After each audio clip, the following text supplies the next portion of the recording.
وَلْتَكُن مِّنكُمْ أُمَّةٌ يَدْعُونَ إِلَى الْخَيْرِ وَيَأْمُرُونَ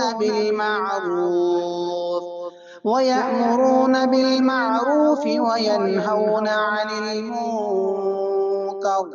وَأُولَئِكَ هُمُ الْمُفْلِحُونَ. الحمد لله رب العالمين والصلاة والسلام على رسوله الكريم وعلى آله وصحبه أجمعين وأشهد أن لا إله إلا الله وأشهد أن محمدا عبده ورسوله. مشہور اسلامی اسکالر علامہ ابن القیم رحمۃ اللہ علیہ فرماتے ہیں، عشرۃ اشیاء ضائعۃ لا ينتفع بها، 10 چیزیں ایسی ہیں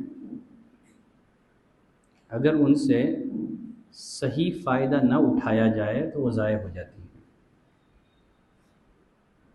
وہ 10 چیزیں کون سی ہیں؟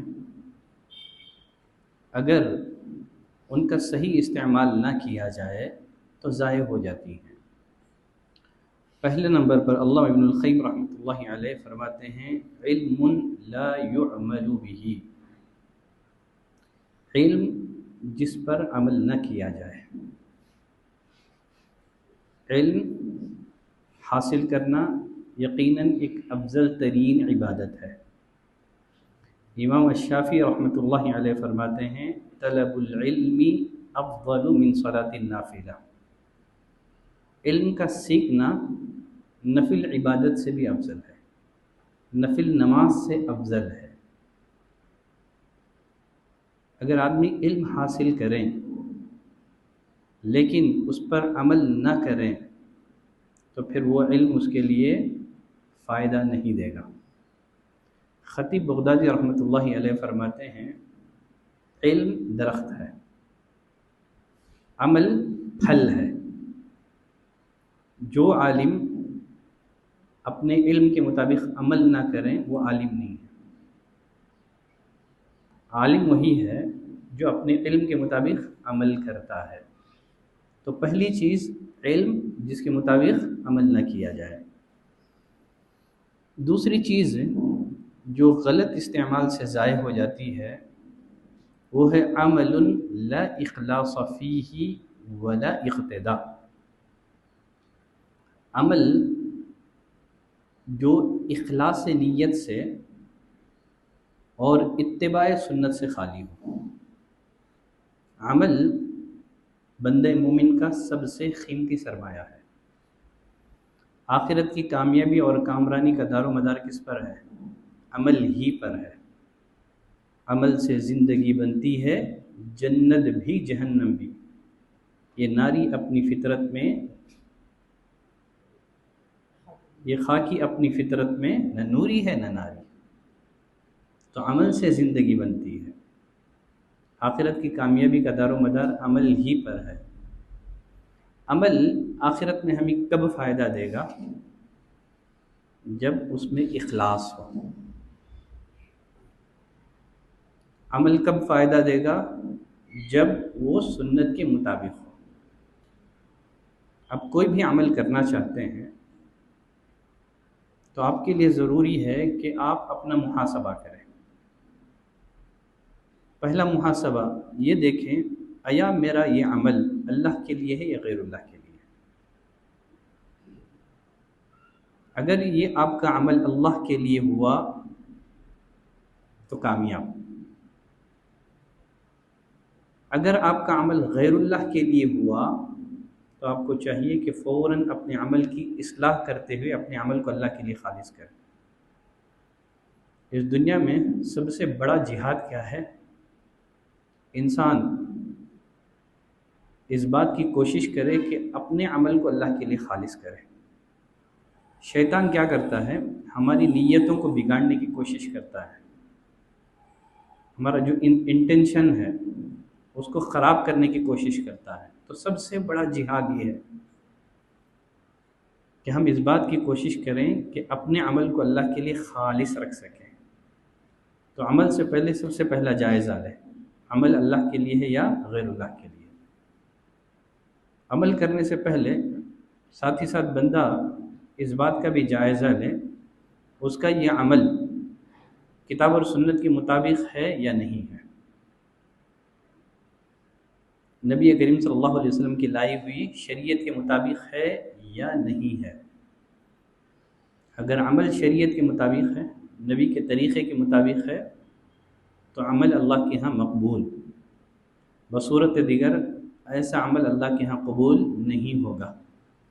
انسان عبادتوں کی لاکھ بڑی عمارت کھڑی کر لے لیکن عمل سنت کے مطابق نہیں ہے تو قبول نہیں ہوگا۔ من عمل عملا لیس علیہ امرنا فہو رد، جو کوئی ایسا عمل کرے جو ہمارا آرڈر نہیں ہے، جس کے کرنے کا ہم نے آرڈر نہیں دیا ہے، وہ عمل کیا ہے؟ وہ مردود ہے، وہ عمل اللہ قبول نہیں فرماتا ہے۔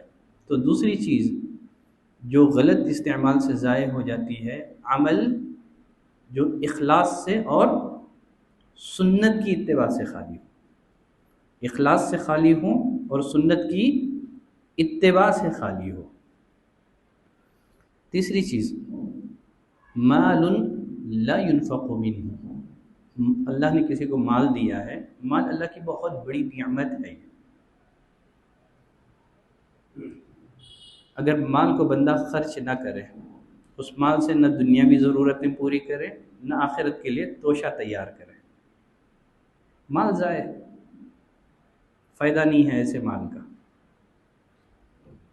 دیکھیے اس موقع سے مال اللہ کی کتنی بڑی نعمت ہے، اگر بندے کے پاس مال ہو تو وہ اپنے آخرت کے لیے کس قدر توشہ تیار کر سکتا ہے۔ یہاں ایک حدیث ذکر کرنا چاہوں گا،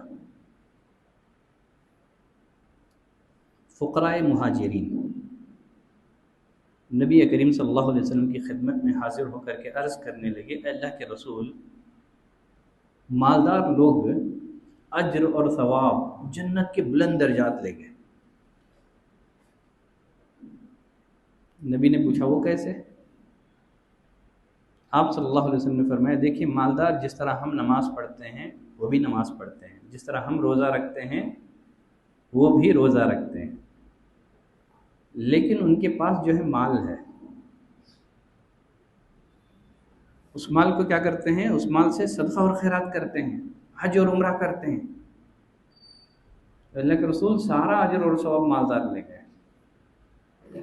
نبی کریم صلی اللہ علیہ وسلم نے ان کی دلجوئی کی، فقراء کی، کہا کہ ٹھیک ہے، میں تمہیں ایک ایسا عمل بتاتا ہوں، اگر تم کر لو تو تم اپنے سے پہلے لوگوں سے سبقت کر جاؤ گے، کوئی تمہارے مقام اور مرتبے کو نہیں پہنچ سکے گا الا یہ کہ کوئی اس جیسا عمل کرے۔ نبی کریم صلی اللہ علیہ وسلم نے فقراء مہاجرین کو وظیفہ سکھایا۔ کیا وظیفہ سکھایا؟ ہر فرض صلاۃ کے بعد 33 مرتبہ سبحان اللہ، 33 مرتبہ الحمدللہ، 33 مرتبہ اللہ اکبر کو۔ تو آپ نے فقراء کو یہ وظیفہ سکھایا، فقراء جو ہے اس وظیفے کا اہتمام کرنے لگے۔ بعد میں کیا ہو گیا؟ مالداروں کو بھی یہ وظیفہ مل گیا، پھر سے مالدار جو ہے اس وظیفے کا بھی اہتمام کرنے لگے، پھر سے فقراء نبی کے پاس آئے، کہا اللہ کے رسول آپ نے جو ہمیں وظیفہ سکھایا تھا نا، وہ وظیفہ جو ہے مالداروں کو بھی معلوم ہو گیا ہے، وہ صدقہ اور خیرات بھی کر رہے ہیں، حج اور عمرہ بھی کر رہے ہیں، مزید جو وظیفہ آپ نے ہم کو سکھایا وہ اس پر بھی عمل کر رہے ہیں۔ نبی کریم صلی اللہ علیہ وسلم نے فرمایا، ذالک فضل اللہ یؤتیہ من یشاء، یہ اللہ کا فضل ہے، اللہ جسے چاہتا ہے عطا کرتا ہے۔ اللہ اکبر۔ اگر اللہ نے آپ کو مال دیا ہے، اگر آپ نے اس مال کا صحیح استعمال کر لیا، اگر آپ نے اس مال کو خیر کے کاموں میں، بھلائی کے کاموں میں خرچ کر لیا، اگر آپ نے آخرت بنا لی تو جنت کے بلند درجات نصیب ہوں گے۔ نبی نے فرمایا دنیا 4 لوگوں کے لیے ہے، اس میں سب سے پہلا جس کو اللہ نے علم اور مال دونوں عطا کیا، وہ اللہ کا حق بھی ادا کر رہا ہے، بندوں کا حق بھی ادا کر رہا ہے۔ نبی نے فرمایا یہ سارے انسانوں میں سب سے بہترین انسان ہے۔ اللہ نے مال دیا ہے تو اللہ کا بھی حق ادا کرے، اللہ کے دین کو پھیلانے کے لیے، اللہ کے دین کی نشر و اشاعت میں اپنا مال، اپنا سرمایہ لگائیں، اور ساتھ ہی ساتھ اس مال کے ذریعے سے اللہ کے بندوں کی ضرورت پوری کریں۔ چوتھی چیز جو غلط استعمال سے ضائع ہو جاتی ہے، فرماتے ہیں دل جو اللہ کی محبت سے خالی ہو، دل جو اللہ کی محبت سے خالی ہو۔ دل اعضاء و جوارح کا بے تاج بادشاہ ہے۔ نبی نے فرمایا تمہارے جسم میں گوشت کا ایک ٹکڑا ہے، اگر وہ درست ہو جائے تو پورا جسم درست ہو جائے گا، اگر وہ بگڑ جائے تو پورا جسم بگڑ جائے۔ دل اللہ کی بہت بڑی نعمت ہے۔ اللہ تعالیٰ نے ہمارے سینے میں بس ایک ہی دل رکھا ہے، اب اس ایک دل میں دو محبتیں جمع نہیں ہو سکتی۔ اللہ نے دل دیا ہے تو اس دل میں کیا کرنا ہے؟ اللہ کی محبت رکھیں۔ دل ہو اللہ کی محبت سے خالی ہو تو پھر ایسا شخص بظاہر زندہ ہے لیکن حقیقت میں وہ چلتا پھرتا مردہ ہے، وہ مردہ ہے۔ وہ جو سینے میں دل تو رکھتا ہے لیکن اس دل میں کیا ہے؟ اس دل میں اللہ کی محبت نہیں ہے۔ بظاہر وہ صحت مند ہوگا لیکن دل اگر اللہ کی محبت سے عاری ہے، اگر دل اللہ کی محبت سے خالی ہے، ایسے دل کا کچھ بھی فائدہ نہیں ہے، ایسا انسان مردہ انسان ہے۔ دیکھیں محبت کسے کہتے ہیں؟ محبت نام ہے دل کے میلان کا۔ اہل علم نے محبت کی دو قسمیں بیان کی ہیں، ایک ہوتا ہے دینی اور شرعی محبت، اور ایک ہوتا ہے فطری محبت۔ یہ جو دینی محبت ہے، شرعی محبت ہے، پھر اس کی مزید تین قسمیں ہیں۔ ایک ہوتا ہے اللہ سے محبت، اللہ کے لیے محبت، اللہ کے ساتھ محبت۔ ایک ہے اللہ سے محبت، ہمیں محبت کس سے کرنی ہے؟ صرف اللہ ہی سے کرنی ہے۔ یہ جو محبت ہے یہ ہمارے ایمان کی، ہمارے توحید کی بنیاد ہے، ہمارے توحید کی جڑ ہے۔ اللہ نے فرمایا والذین آمنوا اشد حبا للہ، اہل ایمان سب سے سخت محبت اللہ سے کرتے ہیں، دوسروں سے محبت کرتے ہیں لیکن وہ اللہ سے کم ہے، وہ یا اللہ کے حکم پر ہے، لیکن سب سے سخت محبت اللہ سے۔ اللہ سے محبت یہ ہے کہ صرف اسی کی عبادت کریں، اسی کو حاجت روا، اسی کو مشکل کشا، اسی کو بگڑی بنانے والا تصور کریں، اسی کے سامنے عاجزی اور انکساری بجا لائیں۔ محبت کی ایک دوسری قسم ہے اللہ کے لیے محبت۔ بندہ اللہ کے لیے ان تمام چیزوں سے محبت کریں جو اللہ کو محبوب ہیں۔ نبی کریم صلی اللہ علیہ وسلم اللہ کے محبوب ہیں کہ نہیں ہیں؟ ہیں نہیں ہیں؟ تو جو اللہ کے محبوب ہیں اللہ کے لیے ان سے محبت کرنا ہے۔ نبی سے ہماری محبت اللہ کے لیے، اللہ کے حکم پر ہے، اللہ کے ساتھ نہیں ہے، اللہ کے لیے ہے۔ صحابہ سے ہماری محبت اللہ کے لیے ہے۔ محبت کی ایک تیسری قسم جو ہے اللہ کے ساتھ محبت۔ اگر کوئی آدمی غیر اللہ سے اللہ کے لیے محبت کرنے کے بجائے اللہ کے ساتھ محبت کرتا ہے،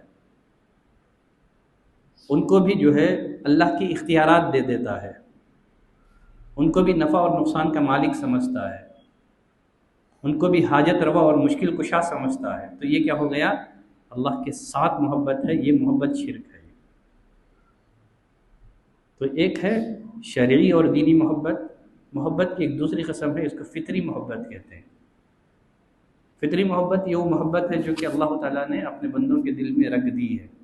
انسان والدین سے محبت کرتا ہے، بیوی سے محبت کرتا ہے، بچوں سے محبت کرتا ہے، مال اور دولت سے محبت کرتا ہے، یہ کیا ہے؟ یہ فطری محبت ہے۔ فطری محبت جائز ہے، لیکن ضروری ہے کہ فطری محبت اللہ کے حکم کے تابع ہو۔ اگر کبھی فطری محبت میں اور اللہ کی محبت میں ٹکراؤ ہو جائے تب کیا کرے گا آدمی؟ اللہ کی محبت کے آگے تمام محبتیں کیا ہونا ہے؟ چکنا چور ہو جانا ہے۔ تو والدین سے محبت کرے، لیکن وہ محبت اللہ کے حکم کے تابع ہونی چاہیے۔ اگر والدین شرک کا حکم دیں تو ان کی اطاعت کی جائے گی؟ نہیں کی جائے گی۔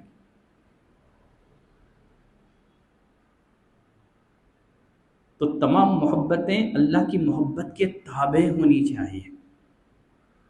اولاد سے محبت ہو، لیکن کبھی اللہ کی راہ میں اپنی اولاد کو قربان کرنے کا موقع مل جائے تو ہم کو کیا کرنا ہے؟ جیسے ابراہیم خلیل نے اللہ کے حکم سے اپنے بیٹے کو ذبح کیا تھا، نہیں کیا؟ جب اللہ کی محبت میں اور فطری محبت میں ٹکراؤ ہو جائے تو بندہ کسے ترجیح دے گا؟ اللہ کی محبت کو۔ حتیٰ کہ اگر اللہ کی راہ میں اپنے جان کی قربانی دینے کا موقع مل جائے تو بندہ خوشی خوشی یہ کہتے ہوئے اللہ کی راہ میں اپنی جان قربان کر دیتا ہے، جان دے دی ہوئی اسی کی تھی، حق تو یہ ہے کہ حق ادا نہ ہوا۔ چلیں آگے بڑھتے ہیں۔ 5ویں نمبر پر علامہ ابن القیم فرماتے ہیں بدن جو اللہ کی اطاعت سے اور اس کے بندوں کی خدمت سے آری ہو۔ اللہ نے آدمی کو بدن دیا ہے، طاقتور جسم اللہ نے دیا ہے، تو یہ اللہ کی بہت بڑی نعمت ہے۔ نبی کریم صلی اللہ علیہ وسلم نے فرمایا المؤمن القوی خیر واحب الی اللہ تعالی من المؤمن الضعیف، او کما قال، طاقتور مومن اللہ کے نزدیک بہتر بھی ہے، پسندیدہ بھی ہے کمزور مومن سے۔ اللہ نے اگر آپ کو باڈی بلڈر بنایا ہے، طاقت دیا ہے، صحت مند جسم دیا ہے، تو کیا کریں گے؟ لوگوں پر ظلم کریں گے؟ فخر کریں گے؟ اللہ نے اگر آپ کو صحت مند دیا ہے تو اس جسم کو اللہ کی عبادت میں فرما برداری میں لگا دیں، اس جسم کے ذریعے سے اس کے بندوں کی خدمت کریں۔ دیکھیے بدن جو ہے نا، ہم اس کے مالک نہیں ہیں، یہ اللہ کی امانت ہے۔ یہ ہماری ملکیت نہیں ہے، یہ اللہ کی امانت ہے۔ اس بدن کو کیا کرنا ہے؟ اللہ کے آگے جھکا دینا ہے، اس کی اطاعت میں لگا دینا ہے، اس کے بندوں کی خدمت میں لگا دینا ہے۔ اللہ نے صحت مند جسم تو دیا ہے، نہ اللہ کا حق ادا کر رہا ہے، نہ بندوں کا حق ادا کر رہا ہے، یہ تو جانور ہوا ہے جس کی زندگی کا کوئی مقصد نہیں ہے، جس کی زندگی کا کوئی گول نہیں ہے۔ اللہ نے ہمیں دنیا میں امتحان کے لیے پیدا کیا ہے، ایگزام کے لیے پیدا کیا ہے، صرف جانوروں کی طرح کھانے پینے مر جانے کے لیے اللہ نے پیدا نہیں کیا ہے۔ اللہ نے یہ بدن صرف اس لیے عطا نہیں کیا ہے کہ آدمی جو ہے صرف جو ہے اپنے پیٹ کو اللہ کی نعمتوں سے بھرے، لیکن جس ذات نے نعمتیں دی ہیں اس بدن کے ذریعے سے اس کی عبادت نہ کرے۔ کتنی چیزیں ہو گئی؟ 5 چیزیں ہو گئی۔ 6ویں نمبر پر محبت جو محبوب کی خوشنودی اور اس کے اوامر کی فرما برداری میں مقید نہ ہو۔ دیکھیے اگر آپ اللہ سے محبت کا دعویٰ کرتے ہیں تو محبت ایک پوشیدہ چیز ہے، کیسے پتہ چلے گا کہ آپ اللہ سے محبت کرتے ہیں نہیں کرتے ہیں؟ کیسے پتہ چلے گا؟ محبت تو ایک پوشیدہ چیز ہے۔ واقعتاً آپ کے دل میں اللہ کی محبت ہے یا نہیں ہے؟ آپ نبی سے محبت کا دعویٰ کرتے ہیں، کیسے پتہ چلے گا؟ محبت تو ایک مخفی چیز ہے، تو کیسے پتہ چلے گا کہ واقعتاً آپ کے دل میں اللہ کے لیے محبت ہے یا نہیں ہے؟ اس کے لیے معیار کیا ہے؟ اس کے لیے معیار جو ہے اطاعت ہے، محبوب کی اطاعت۔ اگر آپ اللہ سے محبت کا دم بھرتے ہیں، پھر آپ اس کی اطاعت بھی کرتے ہیں، تب آپ اللہ کی محبت میں سچے ہیں، نبی سے محبت کا دم بھرتے ہیں، نبی کی سنتوں پر عمل کرتے ہیں، تو آپ اس محبت میں سچے ہیں۔ آپ اللہ سے محبت کا دعویٰ تو کرتے ہیں لیکن اللہ کی شریعت پر عمل نہیں کرتے ہیں، حلال اور حرام کی کوئی پرواہ نہیں کرتے ہیں، تو پھر یہ کیا ہو گیا؟ آپ اللہ سے محبت کا دم بھر رہے ہیں لیکن آپ محبوب کی اطاعت نہیں کرتے ہیں۔ اصل محبت نام ہے اطاعت کا، جس سے محبت کر رہے ہیں اس کی کیا کریں؟ اطاعت بھی کریں، اس کی فرما برداری بھی کریں۔ اللہ نے فرمایا قل ان کنتم تحبون اللہ فاتبعونی، اے نبی آپ کہہ دیجئے اگر تم اللہ سے محبت کا دم بھرتے ہو تو میری اطاعت کرو۔ تو محبت نام ہے اطاعت کا، محبت نام ہے اطاعت کا، فرما برداری کا۔ چلیں آگے بڑھتے ہیں 7ویں نمبر پر، وقت لا یغتنم فی استدراک کی فارغ وقت جس سے نہ پچھلی غلطیوں کی تلافی کی جائے نہ اس سے بندہ جو ہے نیکیوں کا ذخیرہ جمع کرے۔ وقت اللہ کی بہت بڑی نعمت ہے، بہت بڑی نعمت ہے۔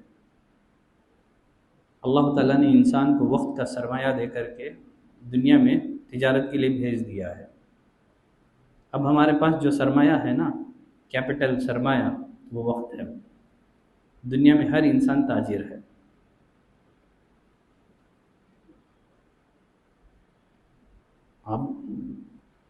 آپ دنیا کی تجارت کرتے ہیں یا آخرت کی تجارت کرتے ہیں، یہ آپ کے اوپر ہے۔ ہر انسان جب صبح کرتا ہے اپنے آپ کو تجارت پہ لگا دیتا ہے، کچھ فائدے میں رہتا ہے، کچھ نقصان میں رہتا ہے۔ وقت اللہ کی بہت بڑی نعمت ہے۔ اللہ نے وقت دیا ہے تو جو سابقہ ہم سے غلطیاں ہوئی ہیں ان غلطیوں کو یاد کر کے توبہ اور استغفار کریں، ساتھ ہی ساتھ نیکیوں کا ذخیرہ تیار کریں۔ نیکیوں کی یہ جو وقت ہے نا، اس کی قدر و قیمت کا اندازہ کب ہوگا ہم کو بولے؟ آج ہم جو وقت ضائع کر رہے ہیں نا، اس کی قدر و قیمت کا اندازہ ایک تو موت کے وقت ہوگا۔ حتی اذا جاء احدهم الموت قال رب ارجعون، آدمی موت کو دیکھے گا، اللہ سے کہے گا اے اللہ مجھے تھوڑی دیر کے لیے دنیا میں بھیج دے، لعلی اعمل صالحا فیما ترکت، اللہ میں اپنی پچھلی زندگی میں جا کر کے نیک عمل کر کے آؤں گا میرے رب۔ پھر اسی طرح اللہ تعالیٰ نے فرمایا یا ایھا الذین آمنوا اتقوا اللہ ولتنظر نفس ما قدمت لغد واتقوا اللہ ان اللہ خبیر بما تعملون۔ پھر اسی طرح اللہ تعالیٰ نے فرمایا کہ یا ایھا الذین آمنوا انفقوا مما رزقناکم من قبل ان یأتی احدکم الموت، موت آنے سے پہلے خرچ کر لو، ورنہ موت کو دیکھنے کے بعد کیا کہے گا؟ اللہ مجھے ذرہ وقت دے دے، میں صدقہ کر لوں گا۔ یہ جو زندگی ہے نا، یہ آخرت کی تیاری کے لیے پہلا اور آخری موقع ہے، پھر اور کوئی موقع نہیں ملے گا، اور کوئی مہلت نہیں ملے گی۔ حتیٰ کہ نبی کریم صلی اللہ علیہ وسلم نے فرمایا جب جنتی جنت میں پہنچ جائیں گے نا، دنیا میں جو فارغ اوقات جس میں انہوں نے اللہ کی تسبیح نہیں کی تھی، ان اوقات کو یاد کر کے افسوس کریں گے، جنت میں جانے کے بعد بھی افسوس کریں گے۔ جو میں فری بیٹھا ہوا تھا، ایک کاش میں فری وقت میں سبحان اللہ الحمدللہ کا ورد کر لیتا تو آج جنت کے اور اونچے درجے میں ہوتا۔ تو وقت ہے اللہ کی بہت بڑی نعمت ہے۔ وقت رہتے ہوئے توبہ اور استغفار کر لیں، آخرت کے لیے اپنی نیکیوں کا توشہ تیار کر لیں۔ کتنے ہو گئے؟ 7 ہو گئے، 8۔ 8ویں نمبر پر علامہ ابن القیم رحمۃ اللہ علیہ فرماتے ہیں ایسی سوچ میں، ایسی فکر میں گم رہنا جس کا کوئی فائدہ نہ ہو۔ دیکھیے انسان کو جانوروں سے جو چیز ممتاز کرتی ہے وہ انسان کی عقل ہے۔ کیا ہے؟ عقل ہے۔ جو چیز انسان کو جانوروں سے ممتاز کرتی ہے عقل ہے۔ عقل ہے تو آدمی شرعی احکام کا مکلف ہے، پاگل یہ دین پر عمل کرنے کا مکلف نہیں ہے۔ نبی نے فرمایا کہ 3 لوگوں سے گناہ کا قلم اٹھا لیا گیا ہے، ان کا گناہ نہیں لکھا جاتا ہے، اس میں سے ایک پاگل۔ کیوں؟ عقل نہیں ہے اس کے پاس۔ یہ جو سوچنا سمجھنے کی جو صلاحیت ہے نا، یہ اللہ کی بہت بڑی نعمت ہے۔ عقل اللہ کی بہت بڑی نعمت ہے۔ آپ بیٹھ کر کے بیکار سوچ رہے ہیں، وہی سوچ کیا کریں؟ اللہ کی آیات کونیہ اور شرعیہ میں کریں، قرآن کی آیتوں میں غور و فکر کریں، نبی کی احادیث میں غور و فکر کریں، اللہ کی مخلوقات میں غور و فکر کریں، بچوں کی تربیت کیسے کریں اس بارے میں غور و فکر کریں۔ ویسے دیکھیے، اللہ کا ہم پر ایک احسان یہ ہے کہ ہمارے دل میں جو برے وسوسے، برے خیالات جو پیدا ہوتے ہیں نا، اللہ تعالیٰ ان برے خیالات پر ہماری پکڑ نہیں کرتا ہے۔ ہاں، اگر ہم برے خیالات پر عمل کر لیں تو گنہگار ہوں گے۔ جب تک ذہن میں برے خیالات پنپتے ہیں، یہ اللہ کی مہربانی ہے، برے خیالات پر ہماری پکڑ نہیں ہے، اللہ نے معاف کر دیا ہے، ان کا گناہ نہیں لکھا جاتا ہے۔ آپ غلط سوچنے کے بجائے وہی سوچ کیا کریں؟ اچھے کاموں میں لگائیں، اچھی سوچ، اللہ کی آیتوں میں غور و فکر، نبی کی احادیث میں غور و فکر، اللہ آسمان اور زمین میں غور و فکر کریں، تو اس کا آپ کو فائدہ ہوگا نا، یہ عبادت ہوگی نا۔ اللہ نے مومنین کی صفت کیا بتائی؟ عقل مندوں کی صفت، وَيَتَفَكَّرُونَ فِي خَلْقِ السَّمَاوَاتِ وَالْأَرْضِ، آسمان اور زمین کی تخلیق میں غور و فکر کرتے ہیں، کہتے ہیں ربنا ما خلقت هذا باطلا، اے میرے رب تو نے آسمان اور زمین کو بیکار بے مقصد پیدا نہیں کیا ہے۔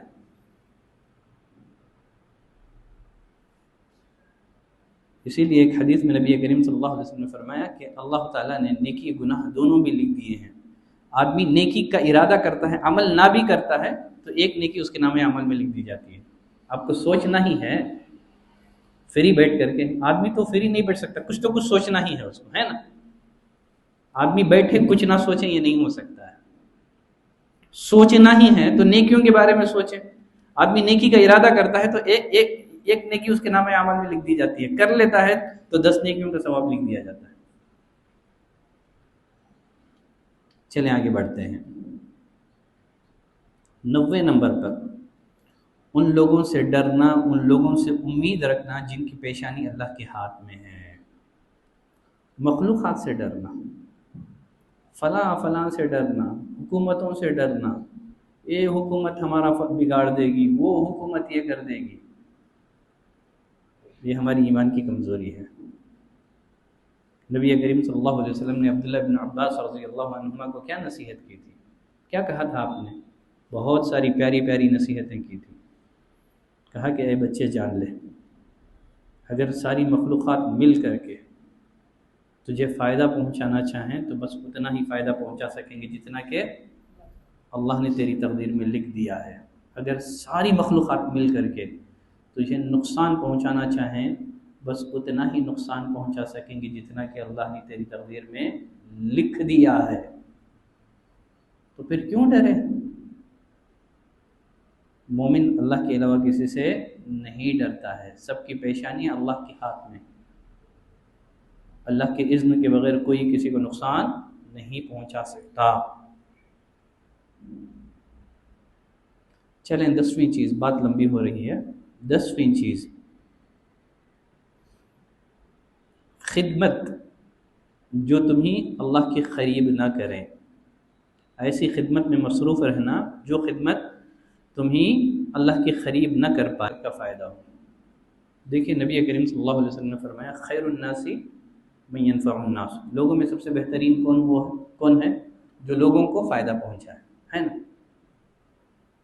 آپ خدمت کرنا چاہتے ہیں تو دین کی خدمت کریں، خدمت کرنا ہے والدین کی کریں۔ بس آپ مالداروں کی خدمت میں بیٹھ کر کے ان کی چاپلوسی کر رہے ہیں، ان کو خوش کرنے کے لیے لوگوں کی غیبت کر رہے ہیں، کیا فائدہ ہے ایسی خدمت کا؟ ایسی خدمت کا کوئی فائدہ ہے؟ مالداروں کے پاس بیٹھ کر کے آپ ان کی جی حضوری کر رہے ہیں، خدمت کر رہے ہیں، ان کو خوش کرنے کے لیے ان کے ساتھ غیبتیں، فلاں کی چغلی، کیا فائدہ ہے ایسی خدمت کا؟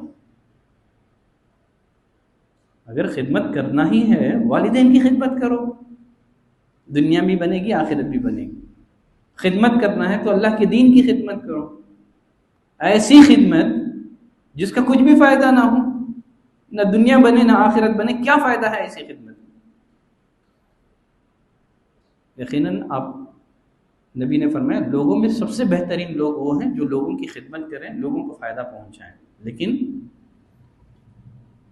صرف جو ہے مالداروں کی خدمت ہی کر کے ان کی جی حضوری لینا، اپنی آخرت برباد کرنا، یہ گھاٹے کا سودا ہے۔